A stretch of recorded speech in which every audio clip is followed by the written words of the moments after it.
So it's May 11th, 2022. I'm over here in the Western garden plot, and one of my goals today, Thea's actually over working on potting up some of the bare root raspberry, red currant plants. So she's going to try and do that by herself today. We were working on the hostaberries yesterday and the elderberries the day before, and it seems like there's no end to it. But today I thought I'd come over here and see if I can get some of these cattle panels down. So here we are. So these are the cattle panels. This was a hoop trellis that I created years ago and kept mulching down here with the soil and all. And we had the scarlet red runner beans on this one, which is really super fantastic. But we still haven't hauled any of the beans from last year yet. We're still working on a couple of years ago beans. So we decided we're growing too much beans. Let's go ahead and take down this hoop trellis. We can use it for some of the fencing around here, at least temporary fencing. And so here we are. We're getting some of the hardwood cuttings into these beds here. Blueberry plants have been doing really well. And the honeyberries over there and the gooseberries on the outside. Thornless blackberries over there. And so we're going to make a transition in this whole bed area here. But it's going to start with me taking down some of these cattle panels. I did bring over my three-legged ladder for working with the trees and the food forest and all. This one works pretty stable. Makes it easier for me to reach up to the top of the cattle panels where they're all tied together. So we'll see how this goes.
Okay, I got the T-posts and the cattle panels out. Did a little bit of damage to a couple of the cattle panels.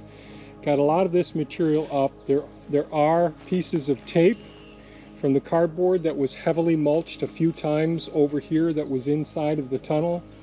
I've started spreading it out some around here. I have a lot more to do with that and get the tape up, but just trying to bring this up to a gentle slope going down that way and being able to get ready so that I can get the chain link, the kennels panels up and a little bit better stabilized here to withstand this coming season. They've all tilted a bit, but you can see there's still some tape down here. I have to get more tape out of here, get the rake out, smooth things out.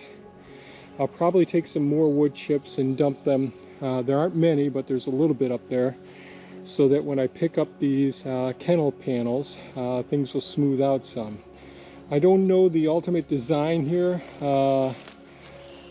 At the end, I just have to smooth things out a bit and then decide how I want to terminate things here. I'll probably leave things, the kennel panels, where they are for this season, and then make plans after I see how things go this season for the future and all.